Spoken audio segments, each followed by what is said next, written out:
சரியாவே சாப்பிட மாட்டேங்கிறாங்க. பசிக்கவே மாட்டேங்குதுன்னு சொல்றாங்க. எந்த நேரத்துல நம்ம அத ரொம்ப சீரியஸா கன்சிடர் பண்ணி ஒரு மருத்துவரை அணுகணும்? அதாவது அடுத்த ஒரு வருஷத்துக்கு 2 கிலோ தான் மொத்தமா கெயின். குழந்தை நெறைய வெயிட் இருந்தான் சார். ஃபர்ஸ்ட் ஒரு வருஷத்துல அவன் வெயிட்டே வரமாட்றான். இல்லம்மா வெயிட் வரமாட்றான். ஏன்னா அவன் விளையாடுறான்.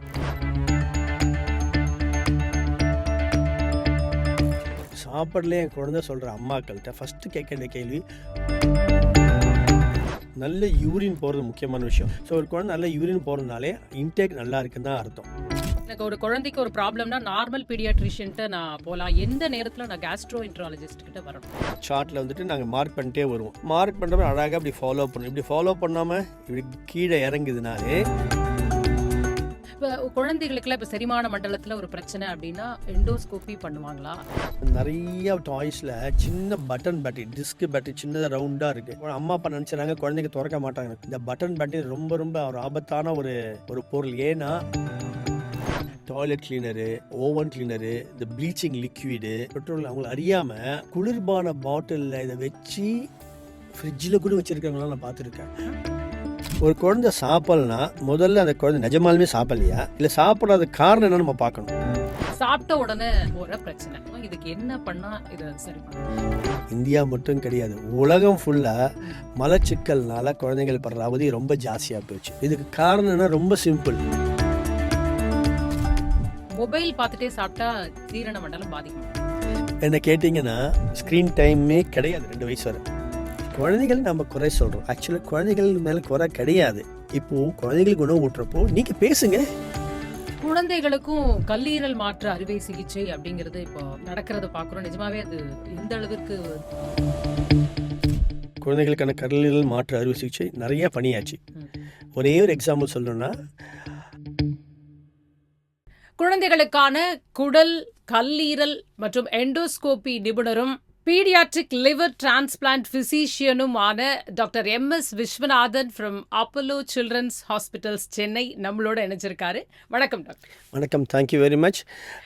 S, thanks. I am doctor MS Viswanathan, paediatric gastroenterologist and liver specialist. இன்னைக்கு தினமலர் நேயர்களே, மற்றபடி பொதுவாக இன்னைக்கு வந்துட்டு இந்த இன்டர்வியூ கொடுக்குறது ரொம்ப சந்தோஷமாக இருக்குது. நம்ம நிறைய பேசுவோம். இப்போ முதல்லவே பசங்களை பற்றி சொல்லும் பொழுதே பேரண்ட்ஸ் சொல்லுவாங்க சரியாகவே சாப்பிட மாட்டேங்கிறாங்க அப்படின்ற ஒரு விஷயம், பசிக்கவே மாட்டேங்குதுன்னு சொல்கிறாங்க அப்படின்லாம் சொல்லுவாங்க. இதில் எந்த எந்த நேரத்தில் நம்ம அதை ரொம்ப சீரியஸாக கன்சிடர் பண்ணி ஒரு மருத்துவரை அணுகணும்? எப்போ அந்த மாதிரி குழந்தைங்கள சும்மா ஜென்ரலாக, ஆனால் ஜங்க் ஃபுட்டு பார்த்தா குழந்தைங்க ஆர்வமாக இருக்காங்க அப்படின்றதும் சொல்லப்படுது. ஸோ இந்த பசின்றது நம்ம எப்படி காஜ் பண்ணுறது? குழந்தைங்களை பொறுத்த வரைக்கும் எந்த நேரத்தில் மருத்துவரை இதற்கு அணுகணும்? அதாவது நீங்கள் பார்த்தீங்கன்னா, பிறந்த குழந்தை வந்து ஃபஸ்ட்டு ஒரு 9 மாதத்துலேருந்து 1 வருஷம் வரை மெயினாக அவங்க வந்துட்டு ஃபீட் பண்ணுறது, மெயினாக வந்துட்டு சின்ன சின்ன ஆக்டிவிட்டீஸ். ஒரு வயசுக்கு அப்புறம் பார்த்தீங்கன்னா குழந்தைகளுடைய கவனம் எல்லாம் விளையாடுறதுல தான் நிறையா இருக்கும். ஒன்ஸ் நடக்க ஆரம்பித்த பிறகு, ஓட ஆரம்பித்த பிறகு அவங்களுடைய கவனங்களும் அதில் இருக்கிறதுனால அந்த நம்மளுடைய வளர்ச்சி இதுவே வந்து நம்மளோட டெவலப்மெண்ட் விஷயமே அதில் கான்சன்ட்ரேஷன் இருக்கிறதுனால இட்லி நமக்கு என்ன தோணுது அவங்க சாப்பிட மாட்டாங்கன்னு தோணுது. அது உண்மை கிடையாது. ஃபார் எக்ஸாம்பிள் எப்படின்னா, நான் என்ன சொல்லுவேன்னா, அம்மா அப்பாட்டு தான் சொல்லுவேன். ஃபஸ்ட்டு குழந்தை ஒரு 3 கிலோ குழந்தை, பிறக்கிற குழந்தை ஒரு வயசில் வந்து 9 கிலோ வரலாம், 10 கிலோ வரலாம். அப்புறமா ஒரு வருஷத்துலேருந்து 2 வயசு வரை, அதாவது அடுத்த ஒரு வருஷத்துக்கு 2 கிலோ தான் மொத்தமாக கெயின். இது பேசிக்கான விஷயம். என் குழந்தை நிறைய வெயிட் இருந்தான் சார். ஃபஸ்ட்டு ஒரு வருஷத்தில் அவன் வெயிட்டே வரமாட்டான். இல்லைம்மா வெயிட் வரமாட்டான். ஏன்னா அவன் விளையாடுறான். இப்போது அந்த விளையாடுறதுக்கு எனர்ஜி எங்கேருந்து கிடைக்குது? சாப்பிட்றதுலேருந்து தான் கிடைக்குது. அவன் வளர்ந்து ஹைட் ஆகிட்டு இருக்கான். இதுக்கு எனர்ஜி, இதுக்கு எல்லாமே நம்ம சாப்பிட்றதுலேருந்து கிடைக்குது. நம்மளுடைய வளர்ச்சியில் வந்துட்டு எப்படின்னா, ஃபஸ்ட்டு ஒரு வயசு குழந்தை 3 கிலோ இருக்கிற குழந்தை 9 கிலோ வரலாம், 10 கிலோ வரலாம். ஆனால் அடுத்த ஒரு வருஷம் 2 கிலோ தான் மேக்ஸிமம் வருவாங்க.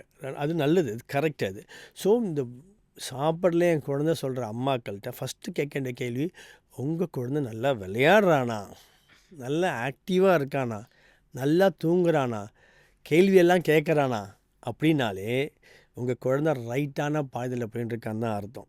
இல்லை சார் ரொம்ப ரெஸ்ட்லெஸ்ஸாக இருக்கான், சரியாக தூங்க மாட்றான், ரொம்ப சோர்ந்து போகிறான், அது தவிர வந்துட்டு குழந்தைகளோட விளையாடுறதுக்கான இன்ட்ரெஸ்டே காமிக்க மாட்றான், இப்படின்னா ஒரி பண்ண வேண்டியிருக்கும். இல்லை ரொம்ப அடிக்கடி வாந்தி எடுத்துகிட்டே இருக்கான், நிறைய தடவை பேதி ஆகிட்டே இருக்குது, இல்லை ரொம்ப வயிற்று வலினா குழந்தைங்க சொல்கிறது ரொம்ப கஷ்டம். அதாவது தூங்காமல் இருக்கிறது, ரெஸ்ட்லெஸ்ஸாக இருக்கிறது, இதெல்லாம் கூட ஒரு அறிகுறிகள். பட் குழந்தை மற்றபடி விளையாண்டுட்டு இருக்கான், நல்ல யூரின் போகிறது முக்கியமான விஷயம். யூரின் போகிறது பேசிக்காக நம்ம உணவு செரிமானம் ஆன பிறகு நம்ம அதுலேருந்து வந்துட்டு யூரின் நிறைய ப்ரொடியூஸ் ஆக போகுது. அதே மாதிரி தண்ணி குடிக்கிற ஆகாரத்துலேருந்து நிறைய ப்ரொடியூஸ் ஆக போகுது. ஸோ ஒரு குழந்தை நல்லா யூரின் போகிறதுனாலே இன்டேக் நல்லா இருக்குன்னு தான் அர்த்தம். அதே மாதிரி லூஸ் டூல்ஸ் கிடையாது, நல்லா விளையாடுறான் அப்படின்னா போதுமான எனர்ஜி இருக்குது குழந்தைக்குன்னு அர்த்தம். ஸோ நம்ம இதெல்லாம் சேர்த்து பிடிச்சி பார்த்து தான் ஒரி பண்ணணும். பட் நான் சொன்ன மாதிரி ஒரு குழந்தை வந்துட்டு ரெஸ்ட்லெஸ்ஸாக இருக்கான், சரியாக ஈடுபாடு காமிக்க மாட்டான் விளையாடுற விஷயத்தில், மற்ற கொஞ்சம் விளையாட மாட்டேங்கிறான், நிறைய வாந்தி எடுத்துகிட்டே இருக்கான். அது வந்துட்டு அதனால் வந்துட்டு அவனால் வந்துட்டு அந்த குழந்தை பருவத்தை அவனால் என்ஜாய் பண்ண முடியல. பேதி மலத்தில் ரத்தம் வருது, உணவு சாப்பிட்றதுலே கஷ்டப்படுறாங்க, முழுங்க முடியல. அப்படி இல்லை மஞ்சக்காமால், இல்லை அடிக்கடி இருமல் சளி அடிக்கடி வந்துட்டே இருக்குது. சில குழந்தைங்களுக்கு இம்யூன் டெஃபிஷியன்சி இருந்தால், அதாவது அடிக்கடி இருமல் சளி வருது. அதாவது இருமல் சளினா வெறும் குழந்தைங்களுக்கு சாதாரண இருமல் சளி வந்து நமக்கு தெரியும், காமனாகவே இருக்கும். அந்த இருமல் சளினால மூச்சு வாங்குற கஷ்டப்படுறாங்க, காதில் சீழ் வருது, இல்லை ஸ்கின்னில் ப்ராப்ளம் இருக்குது, மற்ற சிஸ்டத்தெல்லாம் ப்ராப்ளம் இருக்குன்னா மட்டும்தான் ஒரி பண்ணணும். மற்றபடி நான் சொன்ன மாதிரி ஒரு ஆக்டிவான குழந்தை, விளையாடுற குழந்தை, நல்லா தூங்குகிற குழந்தை, சந்தோஷமாக இருக்கிற குழந்தை, வெயிட்டை மட்டும் பார்க்கக்கூடாது, சாப்பிட்றத மட்டும் பார்க்கக்கூடாது, மற்றெல்லாம் சேர்த்து பிடிச்சி பார்க்கணும். சரி. இப்போ ஒரு நார்மல் எனக்கு ஒரு குழந்தைக்கு ஒரு ப்ராப்ளம்னா நார்மல் பீடியாட்ரிஷியன்ட்ட நான் போகலாம். எந்த நேரத்தில் நான் கேஸ்ட்ரோஎன்ட்ராலஜிஸ்ட் கிட்ட வரணும்? அதாவது நாங்கள் சொல்கிறது பீடியாட்ரிக் கேஸ்ட்ரோஎன்ட்ராலஜிஸ்ட், குழந்தைகளுக்கான கேஸ்ட்ரோஎன்ட்ராலஜிஸ்ட். ஸோ பேசிக்காக நான் சொன்ன மாதிரி வெயிட்டு நல்லா இருந்த குழந்தை நல்ல வெயிட் வந்துகிட்டே இருக்குது. நாங்கள் பார்த்தீங்கன்னா குழந்தைங்கள் நீங்கள் பீடியாட்ரிக் டாக்டர்ஸ்ட்ட போனாலும் பொது குழந்தைகள் மருத்துவ டாக்டர்கிட்ட போனாலும் சரி, எல்லாமே யூஸ்வலாக க்ரோத் சார்ட்டுன்னு இருக்குது. அது க்ரோத் சார்ட் நாங்கள் வந்துட்டு அதில் வந்துட்டு இந்த வயசுக்கு இந்த இடத்துல இருக்கான் அப்படின்னு சொல்லிட்டு அந்த க்ரோத் சார்ட்டில் வந்துட்டு நாங்கள் மார்க் பண்ணிட்டே வருவோம். மார்க் பண்ணுறப்ப அழகாக இப்படி ஃபாலோ பண்ணணும். இப்படி ஃபாலோ பண்ணாமல் இப்படி கீழே இறங்குதுனாலே ஸோ உங்கள் குழந்தையோட வளர்ச்சி சரியில்லைன்னு அர்த்தம். அது உங்கள் பொது குழந்தைகள் மருத்துவம் சொல்லலாம், இல்லை நீங்களும் நோட் பண்ணிக்கலாம். அது ஒரு விஷயம். அடுத்த விஷயம் நான் சொன்ன மாதிரி நீண்ட நாளாக வாமிட் எடுத்துகிட்டே இருக்கான். அதாவது இந்த சின்ன ஃபஸ்ட்டு குழந்தைங்க ஒரு வயசு வர 8-9 மாதம் பார்த்தா சின்ன கொஞ்சமாக இல்லை பிறந்த குழந்தை பால் குடிச்ச உடனே அது கக்கர், அது நார்மல். அதே குழந்தை நிறையா வாமிட் எடுக்குது ரொம்ப, அதனால் வந்துட்டு குழந்தை சோர்ந்து போகுது, வெயிட் கெயின் இல்லாமல் இருக்குது அப்படின்னா ஒரி பண்ண வேண்டியதாக இருக்கும். அந்த க்ரோத் சார்ட்டில் நாங்கள் பார்க்குறப்ப கண்டுபிடிச்சிடலாம். அது தவிர நான் சொன்ன மாதிரி பேதினா தண்ணியாக போகிறது, ரொம்ப குழன்னு போகிறது, மோஷனில் பிளட்டு இருக்கிறது, இல்லை சளி நிறையா இருக்கிறது, இதனால் குழந்தை சோர்ந்து போகிறது, யூரின் சரியாக போகாமல் இருக்கிறது, இல்லை வாந்தியில் ரத்தம் வருதோ, இல்லை மோஷனில் மதேசனில் ரத்தம் வருதோ சரி, இல்லை குழந்தைல வயிறு உப்பசமாகுது, மஞ்சக்காமால் இருக்குது. அதாவது இந்த மாதிரி எந்த பிரச்சனையாக இருந்தாலும் குழந்தைகளோட வெயிட்டை பிரச்சனை வர வாய்ப்பு இருக்குது. கூட சில குழந்தைகளுக்கு வந்துட்டு இது தவிர ஜெரிமானம் தொடர்பு சம்மந்தப்பட்ட பிரச்சனை இல்லாமல் வேறு பிரச்சனை இருக்க வாய்ப்பு இருக்குது. சில குழந்தைங்களுக்கு மலச்சிக்கல், ரொம்ப நாள் மலச்சிக்கல் இப்போ ரொம்ப காமனாக பார்த்துருக்கோம். நீங்கள் முக்கியமான கேள்வி கேட்டீங்க, என் குழந்தை சாப்பிட்லன்னு. ஒரு குழந்தை மலம் கழிக்கலைன்னா ஒரு 3 நாள் 4 நாள் சாப்பிட இன்ட்ரெஸ்ட் காமிக்க மாட்டாங்க. அதான் பெரியவங்களுக்கு சொன்னேன். இப்போ நீங்கள் ஒரு 2-3 நாள் போகலை, அந்த மோஷன் போகலன்னா உங்களுக்கு சாப்பாட்டுக்கு வந்து உங்களுக்கு சாப்பாடே பிடிக்காது, குழந்தைங்களுக்கு என்ன சொல்லணும்னு தெரியாது, சாப்பாடை வேணாம் நகர்ந்து போகிறாங்க. அதான் விஷயம். ஸோ ஒரு மலச்சிக்கல் ஒரு முக்கியமான காரணம் குழந்தைங்க சாப்பிடாமல் இருக்கிறதுக்கு. ஸோ அந்த மலச்சிக்கலை முதல்ல வைத்தியம் பண்ணி ஆகணும், அதுக்கு முக்கியமான விஷயம் இருக்குது. மற்றபடி சொன்ன மாதிரி ப்ராப்ளம் முழுங்குற பிரச்சனையாக இருந்தாலும் சரி, வாந்தி ரத்த வாந்தி இருந்தாலோ, இல்லை வாந்தி பித்தம் வாந்தினா க்ரீன் கலராக இருந்தாலும் சரி, நெடுநாள வயிற்று வலி இருக்குது, சரியாக தூங்க மாட்டுறான், அது ஒரு பிரச்சனை. ஸோ அந்த மாதிரி மலச்சிக்கலாக இருந்தாலும் சரி, இல்லை மலத்தினால் வந்துட்டு அதிகமாக பேதியாக இருந்தாலும் சரி, மற்றபடி எல்லாம் நான் சொன்ன மஞ்சக்காமலை, இல்லை பித்தப்பையில் ப்ராப்ளம் சில குழந்தைங்களுக்கு வர வாய்ப்பு இருக்குது. இல்லை மண்ணீரல், கல்லீரல் இந்த பக்கம் இருக்குது, வலது பக்கம் இடது பக்கம் மண்ணீரல் இருக்குது. இது ரெண்டுத்துக்கு நடுவில் கொஞ்சம் வயிற்று பின்னாடி வந்துட்டு கணையம் பேன்கிரியாஸ் இருக்குது. இதில் எங்கே வேணால் ப்ராப்ளம் வரலாம், இல்லை சிறு சமயம் சிறுநீரகத்தில் ப்ராப்ளம் வரலாம். இந்த பிரச்சனை எங்கே இருந்தாலும் வயிறுனது இது கீழே வர இங்கேருந்து இது வர வயிறு நமக்கு இருக்குது. ஸோ இதில் இருக்க நிறைய உறுப்புகள் இருக்குது. இரைப்பை மட்டும் வயிறு கிடையாது. வயிறுன்றது வந்துட்டு இரைப்பை ஒரு உறுப்பு, அதுக்கு மேலே வந்துட்டு உணவு குழாய் இங்கே ஆரம்பிக்குது. வாய் உயர் உணவு குழாய், இரைப்பை, அப்புறம் சிறுகுடல், அப்புறம் பெருகுடல், அப்புறம் மலக்குடல், அப்புறம் ஆசன வாய். இதுக்கு ரெண்டுத்துக்கு நடுவில் இந்த பக்கம் சைடில் உங்களுக்கு மண்ணீரல் லிவர் இருக்குது, இங்கே கல்லீரல் லிவர் இங்கே இருக்குது, மண்ணீரல் ஸ்ப்ளீன் இருக்குது, இந்த பக்கம் அதாவது நடுவில் பேன்க்ரியாஸ் கணையம்னு இருக்குது, அது கீழே நமக்கு சிறுநீரகம் இருக்குது. இங்கே பிரச்சனை எங்கே வேணால் வரலாம். ஸோ அதனால் வந்துட்டு வயிறுன்றது ஒரு உறுப்பு, இரைப்பை நம்ம சொல்றது ஒரு உறுப்பு. இது நிறைய சுற்றி இருக்குது. இதெல்லாம் நமக்கு நம்மளுடைய செரிமானத்துக்கு முக்கியம். அதாவது நான் சொல்லுவேன் பொதுவாக வந்துட்டு இரைப்பையோ சரி சிறுகுள்ள கிரைண்டர் மாதிரி ஆக்சுவலி செரிமானத்துக்கான கெமிக்கல்ஸு என்சைம்ஸ் எல்லாம் ப்ரொடியூஸ் பண்ணுற நிறைய விஷயம் லிவரில் இருக்குது. லிவரும் கல்லீரலும் அது மாதிரி நம்ம சிறுகுடலும் இரைப்பையெல்லாம் சேர்ந்து நல்லா வேலை செஞ்சால் தான் ஆக்சுவலி ஃபுல் செரிமானமே நடக்கும். ஸோ அதுதான் சரி. முக்கியமான விஷயம். வெறும் இரைப்பை மட்டும் முக்கியம் கிடையாது, சிறுகுடல் மட்டும் முக்கியம் கிடையாது, லிவர்லேருந்து வர பித்தமும் முக்கியம். சரி. இப்போ குழந்தைகளுக்கெல்லாம் இப்போ செரிமான மண்டலத்தில் ஒரு பிரச்சனை அப்படின்னா எண்டோஸ்கோப்பி பண்ணுவாங்களா? அவங்களுக்கும் பெரியவங்களுக்கும் பண்ணுறதுல வித்தியாசம் இருக்கா அந்த எண்டோஸ்கோப்பியில்? அதாவது எண்டோஸ்கோப்பின்னு நான் சொன்ன மாதிரி ஏற்கனவே சொன்ன பிரச்சனைகளை சொல்லி ம் லிஸ்ட் பண்ண ம் பார்த்தீங்களா? ம் குழந்தை வெயிட் கெயினே இல்லை. ம் அதாவது செரிமான குண்டல அந்த மண்டலத்தில் ஏதாவது ப்ராப்ளம் இருக்கா, டைஜஸ்டிவ் ட்ராக்ல ஏதாவது ப்ராப்ளம் இருக்கா, அதனால் சரியாக அப்சார்ப் ஆகும் நம்மளுடைய போதுமான உணவு நம்ம எடுக்கிறது வந்து சரியாக வந்து செரிக்க முடியல, செரித்த உணவை அது எடுத்துக்க முடியல. இந்த மாதிரியான சில பிரச்சனைகள் இருக்குது. மால் அப்சார்ப்ஷன் சொல்லுவோம், மால் டைஜஷன் சொல்லுவோம். இந்த மாதிரியான சில விஷயங்கள் இருக்குது. இதே தவிர சில குழந்தைங்க முழுங்கிறதுக்கு கஷ்டப்படுவாங்க. உணவு குழாயில் ஏதாவது ப்ராப்ளம் இருக்க வாய்ப்பு இருக்குது. ஸோ அதை செக் பண்ணுறதுக்கோ ம் இல்லை நெடுநாளே வாமிட்டிங் இருப்பாங்க. அது நாங்கள் காமனாக சொல்லுவோம் கேஸ்ட்ரோ ஈசோஃபேஜியல் ரிஃப்ளெக்ஸ் சொல்லுவோம். அது காமன் ஃபஸ்ட்டு 1 இயர் வரை. அதுக்கப்புறமா இருந்தாலும் கொஞ்சம் ஓரளவு ஒரு 4 வாரம் 5 வாரம் இருந்தால் ஓகே. அதுக்கப்புறம் நெடுநாளையே ரிஃப்ளெக்ஸ் ஆசிட் ப்ராப்ளம் இருந்தாலும் செக் பண்ண வேண்டியதாக இருக்கும். நான் சொன்ன மாதிரி முதலே வந்துட்டு வாந்தி பிளட்டு வந்தால் சரி, அது ம் என்ன காரணம், இங்கே உணவு குழாயில் புண்ணு இருக்கா இல்லை வயிற்றில் புண்ணு இருக்கா அப்படின்னு பார்க்க வேண்டியதாக இருக்கும். அதே மாதிரி மோஷன் நிறைய நான் டைரி ஆகிட்டே இருக்குது, இதுக்கு என்ன காரணம் அப்படின்னா ஆசன வாய் வழியாக வந்துட்டு இந்த கொலனோஸ்கோப்பி சொல்லுவோம், அது வழியாக ஏதாவது காரணம் இருக்கான்னு பார்க்க வேண்டியதாக இருக்கும். இல்லை பிளட் இருந்தாலும் பார்க்க வேண்டியதாக இருக்கும். உள்ள புண்ணு இருக்கா, இல்லை இன்ஃப்ளமேஷன் இருக்கா. இன்ஃப்ளமேஷன் அலர்ஜி கிடையாது, இது அலர்ஜின்னு சொல்லுவோம். இன்ஃப்ளமேஷன் அர்த்தம். அப்புறம் உள்ள சின்ன சதை மாதிரி வளர்ந்தது அது பாலிப்பு சொல்லுவோம். அந்த மாதிரி சில பிரச்சனைகள் இருக்குது. அது தவிர வந்துட்டு நான் சொன்ன மாதிரி வந்துட்டு இப்போ நம்ம எந்த ஏரியாவில் வரும் கணக்கு இருக்குது. சில வந்துட்டு நார்த் இந்தியாவில் வரவங்க சரி, இல்லை மேற்கு இந்தியா, நார்த் இந்தியாவில் வெஸ்ட் இந்தியாவில் இருக்கவங்களுக்கு சில சீலியாக் டிசீஸ் சொல்லுவோம். அதாவது கோதுமை சம்மந்தப்பட்ட பொருளை வந்துட்டு ஒரு முக்கியமான இது இருக்குது, க்ளூட்டன் சொல்லுவோம். ம் ம் அதில் வந்துட்டு ஒத்துக்காமல் இருக்கும். அந்த மாதிரி பிரச்சனை தமிழ்நாட்டில் இருக்கிறவங்களுக்கு சில பேருக்குலாம் இருக்குது, இல்லாமல் கிடையாது. அங்கேருந்து வந்துட்டு இங்கே இங்கே குடியேறி இருக்கவங்களுக்கு இருக்கும்.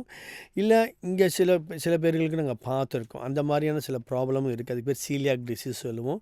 அப்புறம் இன்ஃப்ளமேட்டரி பவல் டிசீஸ்னு சொல்லியிருக்கேன். சிறுகுடல் பெருகுடல் இல்லை எங்கே வேணால் மேலேருந்து எங்கே வேணால் வந்துட்டு இந்த உணவு மண்டலத்தை வந்துட்டு அஃபெக்ட் பண்ணுற ஒரு இன்ஃப்ளமேட்டரி பவல் பவல் டிசீஸ் சொல்லுவோம், டிசீஸ். அதுவாக இருக்கலாம். அது தவிர சில சமயத்தில் வந்துட்டு நான் சொன்ன மாதிரி வந்துட்டு பர்டிகுலர் சில காரணங்கள் இருக்குது, அதுக்காக எண்டோஸ்கோபி பண்ண வேண்டியதாக இருக்கலாம்.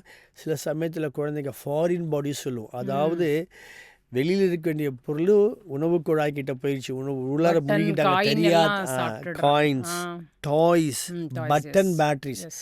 இப்போ இந்த காலத்தில் பார்த்தீங்கன்னா நிறைய டாய்ஸில் சின்ன பட்டன் பேட்டரி, டிஸ்க் பேட்டரி சின்னதாக ரவுண்டாக இருக்குது. என்ன பண்ணுறாங்க, அம்மா அப்பா நினச்சிடறாங்க குழந்தைங்க திறக்க மாட்டாங்க. குழந்தைங்க என்ன வேணால் பண்ணுவாங்க, அதை திறந்து வாயில் போட்டு குழந்தைங்க நிறைய பேரில் பார்த்துருக்கோம். இந்த பட்டன் பேட்டரி ரொம்ப ரொம்ப ஒரு ஆபத்தான ஒரு பொருள். ஏன்னா அது வந்துட்டு அந்த பட்டன் பேட்டரியில் இருக்கிறது ஆசிட் அண்ட் அல்கலிஸ், ம் ம் அமிலங்கள் இருக்குது. ம் ஸோ இது வந்துட்டு நம்மளுடைய உணவு குழாயோ அதுவும் குழந்தைகளோட உணவு குழாயும் சரி இரைப்பையும் சரி நல்லாவே பாதிச்சிடும். ஸோ இது எடுத்தாலே வந்து உடனடியாக எண்டோஸ்கோபி பண்ண வேண்டிய சுச்சுவேஷன் ரொம்ப அதிகமாக இருக்கும். இல்ல அது இப்போ காயின்லாம் முழுங்கிட்டாங்க அப்படின்னா, எல்லாரும் இப்போ குனிய வச்சு, முதுக வச்சு தட்டினா வந்துரும் அப்படின்லாம் சொல்றாங்க. செய்ய வேண்டாத விஷயங்கள் என்ன? பெற்றோர் வந்து இந்த மாரி எக்ஸ்டர்னல் பாடிஸ குழந்தைங்க சாப்பிட்டுட்டாங்க, ஏதாவது ஒரு பொருட்கள் சாப்பிட்டாங்கன்னா, பெற்றோர்கள் செய்யக்கூடாத விஷயங்கள் என்ன? அதாவது சோக்கிங் சொல்லுவாங்க சில சமயத்தில். அந்த ம். சோக்கிங் சொல்கிறப்போ இந்த மேல் தொண்டைக்கிட்ட மாட்டிக்கிட்டு இருக்கு ம். அப்படின்னா அந்த ஹெய்ம்லிக் மெனுவர் சொல்லுவோம். அது சின்ன விஷயம் தட்டுறது இருக்குது, அது வேறு கரெக்டாக பண்ண தெரிஞ்சவங்க தான் பண்ணணும். ம். அது இங்கே இருந்தால் வெளில வந்துடும். பட் ம். ஒன்ஸ் உணவு குழாயில் போயிடுச்சுன்னா அது வரதை வெளியே வைக்கிறது கஷ்டம். அந்த மாதிரி பண்ணுறது கரெக்ட் கிடையாது. ம். ஸோ என்ன பண்ணுறாங்கன்னா இந்த காலத்தில் பெட்ரோல் நிறைய இந்த கொரோசிவ்ஸ் சொல்லுவோம். கொரோசிவ்ஸ்னால் அது ஆசிடோ இல்லை அல்கலியோ இருக்கலாம், அமிலங்கள் இல்லை காரங்கள் இருக்கலாம். இந்த பொருள் வந்து நிறைய நம்ம வீட்டில் டெய்லி உபயோகப்படுற பொருளே இது இருக்குது. ம். டாய்லெட் கிளீனரு, ஓவன் கிளீனரு, இந்த bleaching liquid, battery phenyl fluids எல்லாம் அந்த மாரி. எல்லாத்துலேயுமே இருக்குது. இது எல்லாம் வந்து சில சமயத்தில் பெட்ரோல் அவங்கள அறியாமல் குளிர்பான பாட்டிலில் இதை வச்சு ஃப்ரிட்ஜில் கூட வச்சுருக்கவங்களாம் நான் பார்த்துருக்கேன். ம். ஒரு குழந்தை வந்துட்டு வெயில் காலத்தில் தண்ணி தாகம் எடுத்து போய் ஃப்ரிட்ஜை திறந்து இந்த குடிச்சிட்டு. கலர்ஃபுல்லான பாட்டில் எடுத்து இது குளிர்பானம் எடுத்து குடித்த குழந்தைங்கள்லாம் இருக்காங்க. அதான். ஸோ இதை வந்துட்டு இதெல்லாம் பண்ணக்கூடாதுன்னு சொல்லுவோம் எல்லாத்துக்கிட்டேயும். ஸோ அது என்னன்னு தெரியாத குழந்தை வச்சு ஆசிடை குடிச்ச குழந்தை உணவு குழாயிலும் சரி இறைப்பிலையும் பயங்கரமான புண்ணு வந்துட்டு குழந்தைங்களாம் நாங்கள் பார்த்துருக்கோம். ம். ஸோ இதெல்லாம் வந்துட்டு இம்மீடியட் எண்டோஸ்கோபி பண்ண வேண்டிய ஒரு தருணங்கள் ஆக்சுவலி. ம். நீங்கள் கேட்ட மாதிரி இந்த காயின்ஸ் வந்துட்டு சில சமயத்தில் பிரச்சனை பண்ணாமல் இருக்கலாம். ஆனால் ஒன்ஸ் உணவு குழாய் அப்படியே நின்றுட்டே இருக்குன்னா அது உடனே எடுக்க வேண்டியதாக இருக்கும். இறைப்பையில் இருந்ததுன்னா டாக்டரை ஆலோசிச்சிட்ட பிறகு ஒரு பீடியாட்ரிக் கேஸ்ட்ரோஎன்டராலஜிஸ்ட்டை பார்த்துட்ட பிறகு அது எடுக்கலாமா வேண்டாமா, ஒரு வயசு இருக்குது, சைஸ் இருக்குது, இந்த இந்த இந்த வயசு குழந்தைக்கு இந்த சைஸான காயின் வெளில வர வாய்ப்பு இருக்குது அப்படின்னு நாங்கள் நினச்சோன்னா வெயிட் பண்ணி பார்ப்போம். இல்லை இந்த குட்டி குழந்தையாக இருக்குது இந்த காயின் அந்த அந்த அந்த உணவு குழாயோ இல்லை இறைப்பையிலேருந்து சிறுநீரத்துக்கு போகிற ஒரு சின்ன துவாரம் இருக்குது, அது வழியாக வர முடியுமா வர முடியாது நாங்கள் யோசித்து பார்த்துட்டு பேரண்ட்ஸை டிஸ்கஸ் பண்ணுவோம். நாங்கள் நீங்கள் வெயிட் பண்ணலாம், பண்ணுறதுனா பண்ணிக்கலாம். இந்த காலத்தில் எண்டோஸ்கோபி பண்ணுறது ரொம்ப பாதுகாப்பானது எப்படின்னா இன்னும் எங்களுக்கு வந்துட்டு எங்கள் ஹாஸ்பிட்டலில் வந்துட்டு குழந்தைகளுக்கு மயக்க மருந்தை தர பீடியாட்ரிக் அனஸ்தட்டிக் டாக்டர் இருக்காங்க. அவங்க இருப்பாங்க எங்கள் கூட, அவங்க மருந்து கொடுப்பாங்க. எப்பயுமே நாங்கள் என்ன சொல்லுவோம்னா குழந்தைகள் எண்டோஸ்கோபி பண்ணுறதுக்கு முன்னாடி எங்கள் மருந்து கொடுப்பாங்க, நாங்கள் ரெடியான பிறகு கொடுப்பாங்க. நாங்கள் முடிச்ச உடனே அந்த மருந்து முடிஞ்சிடும். அதுக்கப்புறம் கொஞ்ச நாள் தூங்கிட்டு இருப்பாங்க, அவங்க முடிச்சுப்பாங்க. 99% வந்து குழந்தைங்க அவங்கள தான் மூச்சு விட்டுருப்பாங்க, சப்போர்ட் தான் பண்ணுவாங்க. அதுக்கான அந்த மூச்சு குழாயில் வந்து டியூப்லாம் போனால் தேவை கிடையாது இந்த காலத்தில். அதுக்கான மருந்து கொடுத்து தூங்க வச்சு நாங்கள் பண்ணுவோம், அவ்வளோதான். ஏன்னா குழந்தைங்க வந்துட்டு ஒத்துழைக்கணும் ப்ரொசீஜர் இருக்குது, அதுக்காக தான் மெயினாக பண்ண போகிறோம். அது பாதுகாப்பான விஷயம். நாங்கள் 1 மாதம் குழந்தைக்கு 2 மாதம் குழந்தைக்கெல்லாம் எண்டோஸ்கோப்பி பண்ணுறோம், நான் பண்ணியிருக்கேன். ஸோ அதெல்லாம் அவசியம் இருக்கிறவங்க நாங்கள் பண்ணுவோம். அதுக்கு நான் நிறைய காரணம் ஏற்கனவே நான் சொல்லியிருக்கேன். இதெல்லாம் பண்ணணும். டெஃபினட்டாக foreign bodies, button batteries or sharp objects, magnets, சில குழந்தைங்க நிறைய 2-3 காந்தங்கள் முழுங்கின குழந்தைகள், மெட்டாலிக் ஆப்ஜெக்ட்ஸ் குழந்தைங்கள்லாம் வந்திருக்காங்க. இந்த மாதிரியான விஷயம்னா உடனடியாக ஆலோசிக்கணும். குழந்தைகள் அவனை கேஸ்ட்ரோஎன்டராலஜிஸ்ட்டு, இறைப்பை ஸ்பெஷலிஸ்ட்டு நீங்கள் பார்க்க வேண்டியதாக இருக்கும். அண்ட் கொரோசிவ்ஸ் நான் சொன்ன மாதிரி அந்த கொரோசிவ் இன்ஜெக்ஷன் எமர்ஜென்சி, இதெல்லாம் எமர்ஜென்சி. சில சமயத்தில் என்ன காரணம் தெரியாது, ப்ளீடிங் வரலாம். அது காரணம் என்ன வேணா இருக்கலாம். ப்ளீடிங்க்கு ஒரு புண்ணாக இருக்கலாம், இல்லை நாள்பட்ட கல்லீரல் ப்ராப்ளமாக இருக்கும், க்ரானிக் லிவர் டிசீஸ் இருக்கும். இதனால் இங்கே இந்த சிறுகுடல் இந்த குழந்தைகளுக்கும் கல்லீரல் பாதிப்பு இருக்கா? நிறைய இருக்குது மேடம், நிறைய இருக்குது. சின்ன குழந்தைகள்லேருந்து, அதாவது குழந்தை பிறந்த 1 இமீடியட் பச்சிளம் குழந்தைகள்லேருந்து விடலை பருவம் வரை லிவர் ப்ராப்ளம் இருக்குது. அந்த ஒரு வயசுக்கு லிவர் ப்ராப்ளம் மாறுபடும், காரணம் மாறுபடும். சரி.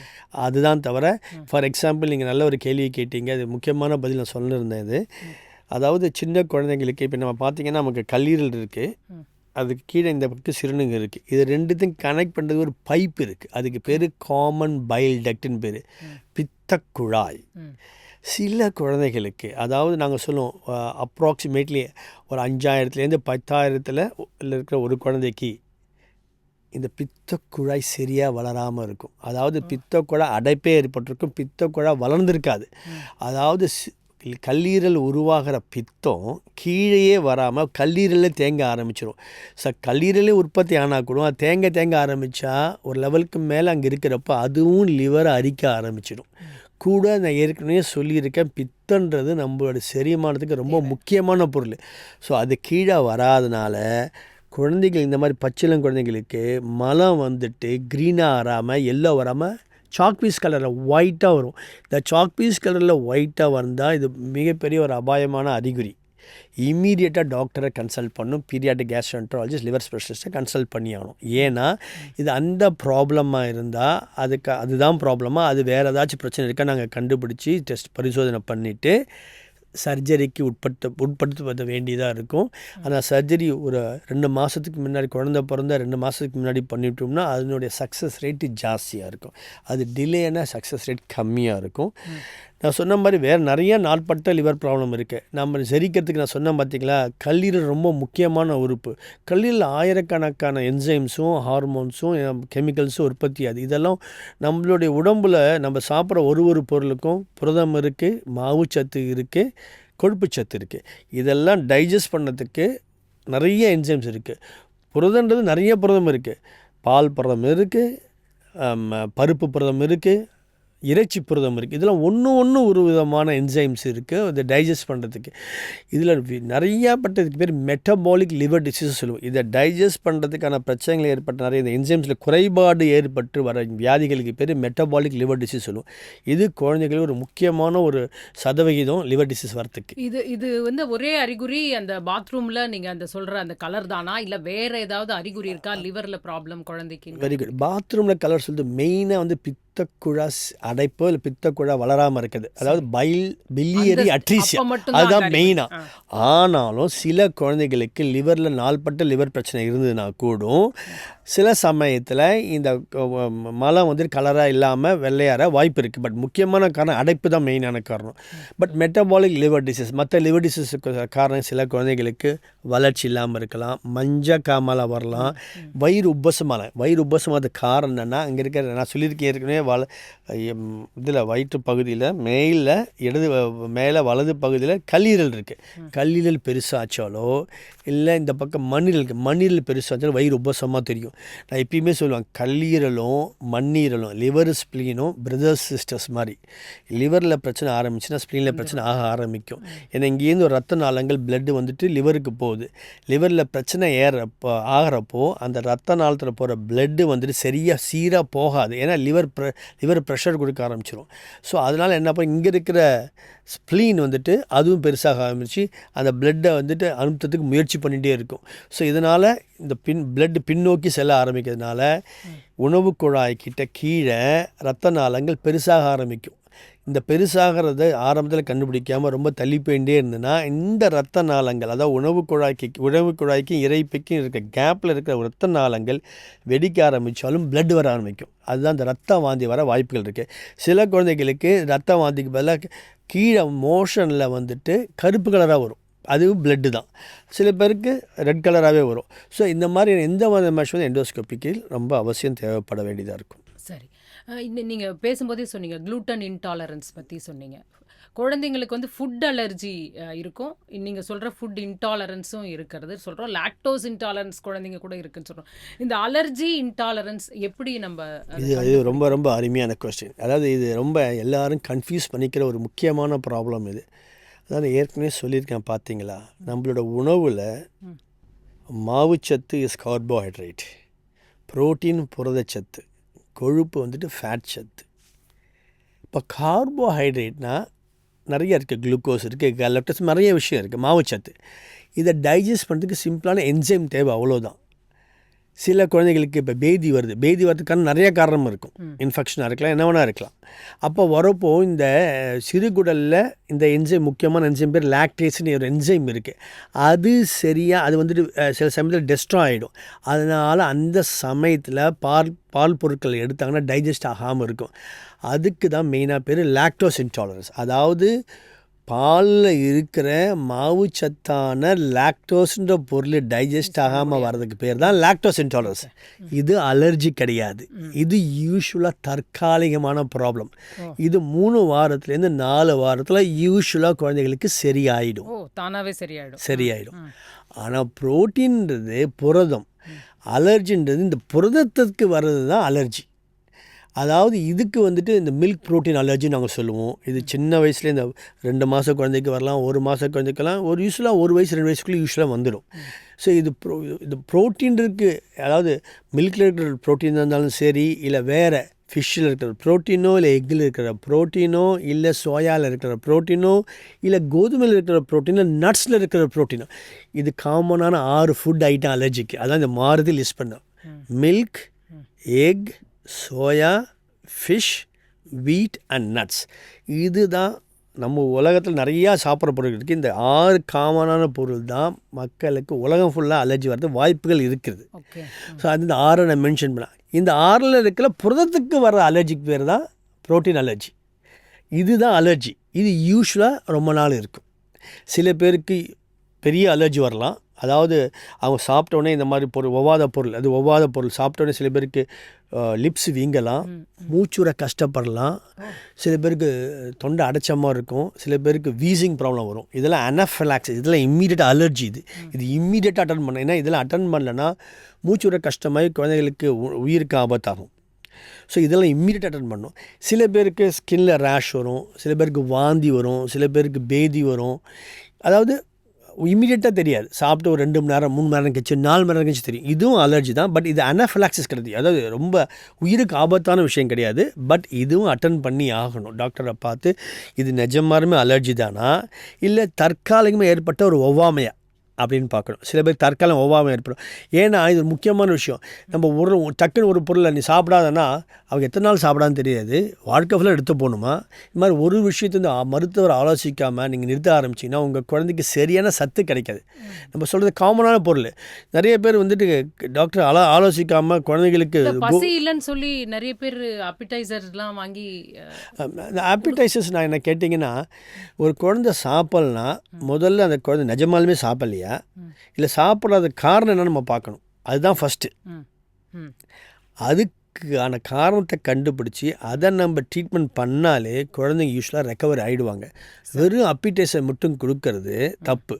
அதாவது ஜுரம் இருக்குது, 1 நாள் 2 நாள் ஜுரம் இருக்குது அப்படின்னா ஜுரம் மருந்து கொடுத்து வீட்டில் வச்சுக்கலாம், ஓகே. மற்றபடி குழந்தை நல்லா தான். அதுக்கப்புறம் ஜுரம் இருந்ததுன்னா என்ன காரணம்னு பார்த்தாகணும். அதே மாதிரி தான் சாப்பிட்லாம். குழந்தை ஒரு சின்ன வைரஸ் இன்ஃபெக்ஷன் சாப்பிடாம இருக்கா 1 நாள் 2 நாள், அதுக்கப்புறம் சாப்பிட்லாம். என்ன காரணம் பார்த்தானோ வெறும் ஆப்பிடைசர் கொடுக்குறது கரெக்ட் கிடையாது. என்னுடைய ப்ராக்டிஸில் நான் ஆப்பிடைசர்ஸ் கொடுக்குறது ரொம்ப ரொம்ப ரொம்ப கம்மி. இன்ஃபேக்ட் நான் கொடுக்கவே இல்லைன்னு சொல்லலாம். சரி. இப்போ அது இன்னொரு காமன் ப்ராப்ளம் என்னென்னா வந்து பாத்ரூமில் ரொம்ப நேரம் இருக்கிற ஒரு பிரச்சனை, சாப்பிட்ட உடனே வந்து போகிற பிரச்சனை. இது எப்போ நம்ம ரொம்ப சீரியஸாக இதை பார்க்கணும்? இதுக்கு என்ன பண்ணால் இதை சரி பண்ண முடியும்? இது ரொம்ப ரொம்ப முக்கியமான கேள்வி. இந்த காலகட்டத்தில் இந்தியா மட்டும் கிடையாது, உலகம் ஃபுல்லாக மலச்சிக்கல்னால குழந்தைகள் படுற அவதி ரொம்ப ஜாஸ்தியாக போயிடுச்சு. இதுக்கு காரணம்னா ரொம்ப சிம்பிள். 25 வருஷம் 30 வருஷம் முன்னாடி நம்ம நாட்டில் இருக்கிற மெயினான பிரச்சனை பேதியாக இருந்தது, கிருமி இருந்து இன்ஃபெக்ஷன் தான் இருந்தது. ஆனால் இப்போ என்ன ஆயிடுச்சுன்னா நம்ம மேற்கத்திய உணவுகளை நம்ம சரியான எஜுகேஷன் இல்லாமல் நம்மளோட குழந்தைகளுக்கு நிறைய பேருக்கு கொடுக்க ஆரம்பிச்சிட்டோம். அது சின்ன குழந்தைகளுக்கெல்லாம் கொடுக்க ஆரம்பிச்சிட்டோம். நான் சொல்ல வர்றது இந்த கம்பெனி பேரை நெய்ம் பண்ணாமல் தான் சொல்லணும். இந்த எந்த விதமான அதாவது எந்தெந்த பொருளை அதிகமாக சால்ட்டோ சுகரோ சீஸோ இதெல்லாம் ரொம்ப அதிகமான பொருட்களை குழந்தைங்க ஆசைப்பட்டு விரும்பி சாப்பிட்றாங்க. அப்போ என்ன ஆகுதுன்னா நார்ச்சத்து நல்லா இருக்கிற பொருளை சாப்பிடாமல் விட்டுடுறாங்க. இதில் நார்ச்சத்து நல்லா கிடையாது. இது அதிகமாக சாப்பிட்றப்ப நார்ச்சத்து கரெக்டு, நார்ச்சத்து அதிகம் நல்லா இருக்கிற பொருளை சாப்பிடாம விட்டுடுறாங்க. ஸோ இதெல்லாம் என்ன ஆகுதுன்னா, நான் இதுதான் சொல்லுவேன், சிம்பிளாக சொல்லுவேன், புரிய வைக்கிறதுக்கு சொல்கிறதா இருந்தால், சாக்லேட் நம்ம அதிகமாக சாப்பிட்றப்போ வெயிட்டில் போய் ஒட்டிக்கும், சரியாக வராது மோஷனு. அது மாதிரி ரொம்ப அதிகமாக சாப்பிடக்கூடாது, புரியறதுக்காக சொல்கிறது நான். ஸோ எந்தெந்த பொருளை நார்ச்சத்து இல்லை, நம்ம துரித உணவு எல்லாத்துலேயுமே நார்ச்சத்து கிடையாதுன்னு சொல்ல முடியும் என்னால். அதாவது இந்த உணவு அந்த உணவு சொல்ல மாட்டேன், பொதுவாக சொல்ல முடியும். எந்தெந்த பொருள் நார்ச்சத்து அதிகமாக இருக்குன்னா நம்மளுடைய ட்ரெடிஷ்னல் நம்ம ஃபுட்டில் எல்லாத்துலேயுமே நார்ச்சத்து நல்லா இருக்குது, பாலிஷ் பண்ணாமல் இருந்தால். அதாவது இப்போ நம்மள சாப்பிட்ற அரிசி பொருட்களோ கோதுமை பொருட்களோ சிறுதானிய பொருட்களோ எல்லாத்துலேயுமே நார்ச்சத்து நல்லா இருக்குது. எல்லா ஃப்ரூட்ஸும் ஃப்ரூட்ஸ் வெஜிடபிளாக சாப்பிட்ணும். இந்த ஃப்ரூட்ஸை ஜூஸாக பண்ணி சாப்பிட்றது, வீட்டில் கூட ஜூஸாக பண்ணுறது நிறுத்தி ஆகணும். ஜூஸாக சாப்பிட்றது பிரயோஜனம் கிடையாது, உங்களுக்கு நார்ச்சத்து கிடைக்காது. அப்புறம் முக்கியமான ப்ராப்ளம், இந்த குழந்தைங்களுக்கு நிறைய மில்க்கு கொடுக்கக்கூடாது. அதாவது ஃபஸ்ட்டு குழந்தை பிறந்த ஒரு 6 மாதம் 8 மாதம் 9 மாதம் 1 வருஷம் மில்க்கு தேவைகள் இருக்கும். அப்போ படிப்படியாக கம்மியாகிட்டே இருக்கும். அதுக்கப்புறமா 1 லிட்டர் மேலே பால் கொடுக்குறது 1 வயசுக்கு மேலே, அது தப்பு. ஏன்னா அந்த பாலில் அங்கே நான் சொல்லிட்டேன், அதில் ஃபைபர் கிடையாது. பால் அதிகமாக குடிக்கிற குழந்தை மற்ற ஆகாரத்தை சாப்பிட போகிறது கிடையாது. ஏன்னா 2 விஷயம், அவங்களுக்கு எனர்ஜி கிடைச்சிடுது, கூட குழந்தைங்களுக்கு மெயினான கவனம் என்ன, விளையாடணும். இது சீக்கிரமாக குடிச்சிட்டு விளையாட போயிடுவாங்க, சாப்பிட்றதுக்கு அவங்களுக்கு சோம்பேறித்தனமாகிடும். ஸோ அதனால் பாலும் அதிகமாக கொடுக்கக்கூடாது. ரிஃபைன் ஃப்ளார்ஸ், மைதா ஐட்டம் எதுவுமே, அதாவது ரிஃபைன் பண்ண ஃப்ளார்ஸ் எதுவுமே குட்டு கிடையாது, எதுவுமே ஃபைபர்ஸ் கிடையாது இதில் எதுவுமே. ஸோ அந்த மாதிரியான விஷயங்கள். ஸோ நான் பொதுவாக பேரண்ட்ஸ் சொல்லுவேன், உங்களுடைய புராதன ட்ரெடிஷ்னலான ஃபுட் என்ன நீங்கள் மறந்துட்டீங்கன்னா உங்கள் அப்பா அம்மாட்ட உங்கள் தாத்தா பாட்டியில் போய் கேளுங்க, அதெல்லாம் நம்ம ஃபுட்டு, அவ்வளோதான் விஷயம். சரி, இந்த பச்சிளம் குழந்தைகளை பொறுத்த வரைக்கும் முதல்ல கொடுக்க போகிற எக்ஸ்டர்னல் உணவு, தாய்ப்பாலை தாண்டி கொடுக்குற உணவு அப்படின்னா என்ன மாதிரி சுவையான உணவு செரிமான மண்டலத்திற்கு நல்ல மாதிரி? ஏன்னா நம்ம அறுசுவை அதெல்லாம் சொல்கிறோம். ஸோ எல்லா சுவையும் கலந்ததாக இருக்கணுமா, இல்லை எப்படிப்பட்ட உணவு கரெக்டாக இருக்க முடியும் ஃபஸ்ட்டு ஃபுட்? ஃபஸ்ட்டு எக்ஸ்ட்ரா தெளிவான மெசேஜ் கொடுக்க விரும்புகிறேன். ஃபஸ்ட்டு 6 மாதம் குழந்தைகளுக்கு தாய்ப்பால் தவிர எதுவும் கிடையாது. Right. What we call as நம்ம இந்திய குழந்தைகள் மருத்துவ சங்கமும் சரி, இந்திய அரசாங்கமும் சரி, எல்லாரும் சொல்கிறது, WHO உலக சுகாதார நிறுவனமும் சரி, எல்லாரும் சொல்கிறது விஷயம், ஃபஸ்ட்டு 6 மாதம் வரை குழந்தைகளுக்கு தாய்ப்பால் மட்டும்தான் தேவை, வேறு எதுவுமே தேவை கிடையாது. குழந்தைங்களுக்கு சில அம்மாப்பால் கேட்பாங்க, தண்ணி கொடுக்கலாமா அது கேட்பாங்க. வெயில் காலம்னா அது ஒரு நாங்கள் என்ன particular சொல்லுவோம்னா, கேள்வி. 100% இருக்கிற அந்த பிரஸ்ட் மில்கில் 100% ஆல்மோஸ்ட் வாட்டர் தான் ஜாஸ்தி. வாட்டர் நிறையா இருக்குது. 80% நிறைய வாட்டர் இருக்குது. ஸோ அந்த வாட்டர் பாதுகாத்துக்கும் அடிக்கடி இப்போ பேஷண்ட்டுக்கு குழந்தைங்களுக்கு இது தாகம் எடுத்துனா அடிக்கடி ஃபீடு கேட்பாங்க. அதுலேயே இன்னும் கொஞ்சம் மில்க்கு கொடுக்குறப்ப இன்னும் வாட்டர் கிடச்சிடும், ஒரி பண்ண தேவை கிடையாது. 6 மாதத்துக்கு அப்புறம் இணை உணவு, காம்ப்ளிமெண்ட்ரி ஃபுட்டு நம்ம சொல்லுவோம், அதை நம்ம ஆரம்பிக்கணும். அது இப்போ for example north India, west, south எல்லாமே ஒருவருடைய உணவு கலாச்சாரம் வேறு மாதிரி இருக்குது. ஸோ அவங்க பெற்றோர்கள் என்ன ஆரம்பித்தாங்கன்னோ அதை நீங்கள் ஆரம்பிக்க தப்பு கிடையாது. பியூரிட் ஃபுட்டுன்னு சொல்லுவோம். ஃபார் எக்ஸாம்பிள் கஞ்சி, அப்புறமா கொஞ்சம் நல்லா வேக வச்ச கஞ்சி, பருப்பு தண்ணி, இந்த மாதிரியான அந்த சூழ்நிலைக்கு ஏற்பட்ட உணவு, அந்த அவங்களுடைய பெற்றோர்கள் கொடுத்த உணவு, அந்த கலாச்சாரத்தில் ஏற்பட்ட உணவு குழந்தைகளுக்கு பாதுகாப்பாக கொடுக்க சொல்லணும். அவ்வளோதான் விஷயம். அது ஃபஸ்ட்டு ஒரு 6 மாதம் 8 மாதம் வர பியூரிடாக கொடுக்கணும். அதுவே கொஞ்சம் போன பிறகு கொஞ்சம் மேஷ்டாக கொடுக்கணும். அதுக்கப்புறமா கொஞ்சம் ஃபிங்கர் ஃபுட்டே கொடுக்க ஆரம்பிக்கலாம். ஃபிங்கர் ஃபுட்னால் இந்த கேரட்டை சின்னதாக வேக வச்சோ இல்லை பீட்டர் வேக வச்சோ, அதாவது ஃபிங்கர் ஃபுட்னால் குழந்தைங்க பிடிச்சி சாப்பிட்றது. ஸோ அந்த மாதிரியான சில கொஞ்சம் கொஞ்சம் நல்லா வேக வச்சு கொடுக்கணும். அந்த மாதிரிலாம் கொடுக்கலாம். இன்ஃபேக்ட் நிறைய ஓட்டுஸ் அகாடமிக் சொசைட்டிஸ் என்ன சொல்கிறாங்கன்னா, 9 மாதத்துலேருந்தே 1 வயசுலேருந்தே வீட்டில் ஃபேமிலி ஃபுட்டு, வீட்டில் என்ன சாப்பிட்றாங்களோ அதையே அவங்க சாப்பிட ஆரம்பிக்கலாம். அவங்க அளவுக்கு இது பண்ணி கொஞ்சம் அவங்க சாப்பிட்ற மாதிரி சோக்கிங் இல்லாத மாதிரி பார்த்துக்கணும். ஃபார் எக்ஸாம்பிள் ஒரு 9 மாதம் குழந்தை, 1 வயசுக்கு குழந்தை நல்லா மின்னெலாம் ரொம்பலாம் கடிச்சிலாம் சாப்பிட முடியாது. வேர்கடலை கொடுக்கறதோ அதெல்லாம் ரொம்ப கவனமாக இருக்கணும். அதெல்லாம் ரொம்ப அதாவது அவங்க சாப்பிட்ற நம்ம ஃபார் எக்ஸாம்பிள் இட்லியோ, இடியாப்பமோ, தோசையோ, இல்லை பாயில்டு எக்கோ, இந்த மாதிரி சில என்ன ஃப்ரூட்ஸோ, வெஜிடபிள்ஸோ அவங்க சாப்பிட்ற வழியில் கொடுக்கலாம். அது கடைசியாக அந்த 13 to 18 அந்த ஸ்டேஜில் வந்து நிறைய டயட்டிங்னு இப்போ குழந்தைங்க போகிறாங்க. 13 years to 18 years. இது என்னென்ன பேசிக்காக வந்துட்டு நான் என்ன சொல்லுவேன்னா, பியர் ப்ரெஷர். ஓகே, பியர் ப்ரெஷர்னால் இந்த பியர் ப்ரெஷர் வந்துட்டு எல்லா ஏஜ்லையும் இருக்குமா, நமக்கும் இருக்குது, எல்லாருக்குமே இருக்குது. அந்த பியர் ப்ரெஷருக்கு மட்டும் ஆளாகாத வர குழந்தைங்க தான், ஆளாகாத மனுஷன்தான் வாழ்க்கையில் வெற்றி அடைய முடியும். பியர் ப்ரெஷருக்கு நம்ம சக்கம்பே ஆகக்கூடாது எந்த வயசுலேயும் சரி. அந்த 13 to 18 years, எஸ் சில பேருக்கு வந்துட்டு அவங்களுடைய ஸ்கூலில் வந்துட்டு சில குழந்தைகளை கிண்டல் பண்ணுவாங்க, குண்டா இருக்க, நீ பருமனாக இருக்கன்னு. ஸோ அந்த மாதிரி சமயத்தில் அவங்க யோசிக்க ஆரம்பிக்கிறாங்க, பர்டிகுலராக பெண் குழந்தைங்க சரி. பட் அவங்களுக்கு கூப்பிட்டு என்ன சொல்லணும்னா, ஒரு ஆலோசிக்கணும் ஃபஸ்ட்டு டாக்டர். இப்போது நிறையா பார்த்தா விடலை பருவத்தில் ஸ்பெஷலிஸ்டான சில டாக்டர்ஸ்லாம் இருக்காங்க. அவங்க அதாவது சின்ன குழந்தைகள்கிட்டையும் பெரியவங்கள்ட்டையும் பேசுகிற மாதிரி விடலை பருவத்தில் பேச முடியாது. அவங்களுக்கு பேசுகிறதுக்கு தனி திறமை வேணும், அது ஒரு டெக்னிக் வேணும், நிதானமாக இருக்கணும், டைம் கொடுக்கணும், அவங்க சொல்கிறத காது கொடுத்து கேட்கணும். அவங்களோட பிரச்சனை நம்ம காது கொடுத்து கேட்டால் அவங்க கட்டாயமாக நம்ம சொல்கிறத கேட்பாங்க. இது பெற்றோர்கள், நாங்கள் மருத்துவர்கள், நாங்கள் எங்களுக்கு அந்த மாதிரியான ஒரு ட்ரைனிங் எடுத்தால் நாங்கள் பேசிகிட்டு இருக்கோம். ஸோ அவங்க ஏன் இது பண்ணுறாங்க ஃபஸ்ட் நம்ம கேட்க ஆரம்பிக்கணும், அவங்கக்கிட்ட சொல்லணும். நீங்கள் டயட்டுன்னு சொல்கிறீங்க, டயட்டுன்னு இருக்கப்போ என்னென்ன உணவு எடுக்கிறீங்க பாருங்கள். ஒன்றுத்துலேயும் இப்போ ஒரு உணவுத்துலேயும் என்னென்ன சுகர், எவ்வளோ மாவுச்சத்து இருக்குது, எவ்வளோ ப்ரோட்டீன் இருக்குது, எவ்வளோ ஃபேட் இருக்குது, எவ்வளோ சுகர் இருக்குது, ட்ரான்ஸ் ஃபேட் எவ்வளோ இருக்குது, எல்லாம் லிஸ்ட் பண்ணிடுறாங்க.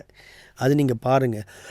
அதில் எது முக்கியமான ஐட்டம் அப்படின்னு வந்துட்டு நாங்கள் கொடுத்துருவோம். நாங்கள் இந்த ஐட்டம்லாம் நீங்கள் இருக்கிற மாதிரி உணவில் இருக்கிற மாதிரி பார்த்துக்கணும். அதாவது ஒரு எந்த வயசுக்கும் சரி, குழந்தைகளுக்கு சரி, இந்த சின்ன குழந்தை சரி, விடலை பருவம் சரி, 40% 45% வந்துட்டு உங்கள் உணவில் வந்துட்டு மாவுச்சத்து இருக்கணும்.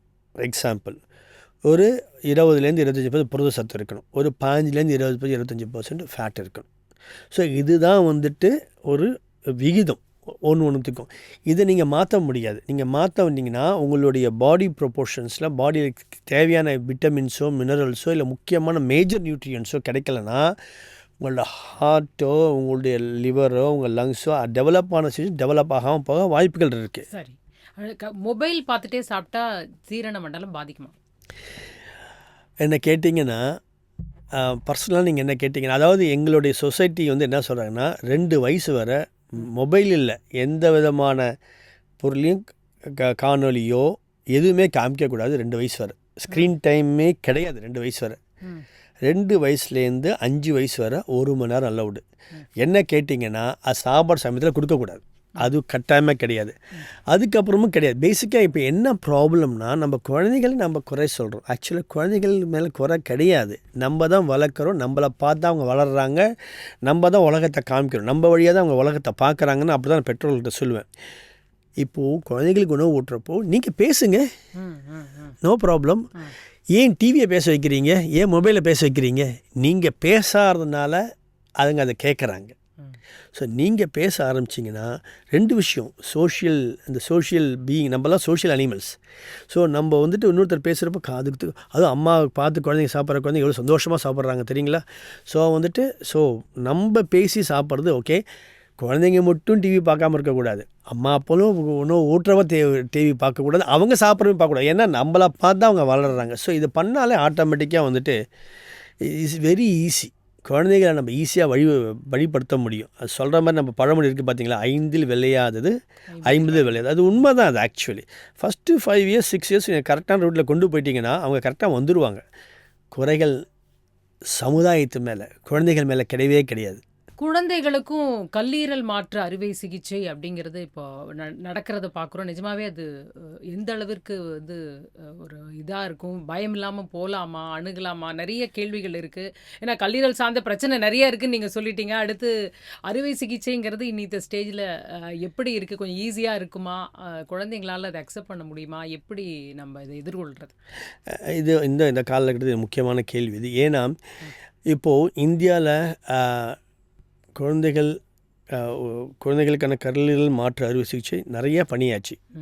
ஒரே ஒரு எக்ஸாம்பிள் சொல்லணுன்னா, எங்கள் ஹாஸ்பிட்டலில் பண்ண ஒரு குழந்தை இன்றைக்கி டாக்டர் ஆகி திருமணமாகி குழந்தை பெற்றிருக்கார். ஸோ என்ன சொல்ல வரோன்னா, அதாவது இப்போ almost 30 years, minimum 30 years of experience நம்ம கண்ட்ரிலே இருக்குது. இப்போது வேர்ல்டு வைடாக வந்துட்டு 50 இயர்ஸ் 60 இயர்ஸாக கல்லீரல் மாற்று அறுவை சிகிச்சை பண்ணியிருக்காங்க.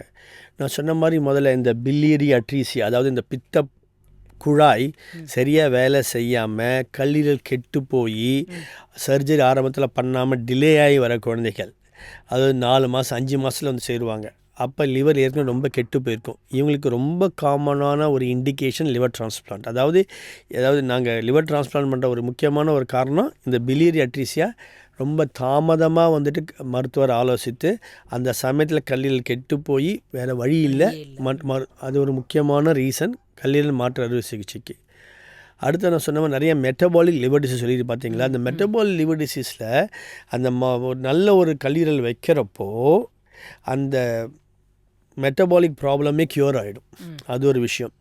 அது தவிர நிறைய இண்டிகேஷன்ஸ் இருக்குது, சில ஜெனட்டிக் ப்ராப்ளம் இருக்குது. அது தவிர எந்த காரணமாக இருந்தாலும் சரி, லிவர் கெட்டு போயிடுச்சு, லிவர் ஃபெயில் ஆச்சு, லிவர் வேலை செய்யலை, அதனால் குழந்தைகளோட உயிருக்கு ஆபத்து, குழந்தைங்க சரியாக வளராது, குழந்தை சரியாக வளர மாட்டாங்க அப்படின்ற சுச்சுவேஷன் வரப்போ வயிறில் நீர் கோத்திருக்க சொல்லுவாங்க, அசைட்டி சொல்லுவாங்க, குழந்தைக்கு சரியாக படிக்க கவனம் செலுத்த முடியல. இப்போ நிறைய விஷயங்கள் இருக்குது. அந்த மாதிரியான காரணங்களுக்கு கல்லீரல் தான் காரணமாக இருந்ததுனாலும் அதுக்கு கல்லீரல் மாற்று அறுவை சிகிச்சை ஒரு தீர்வு.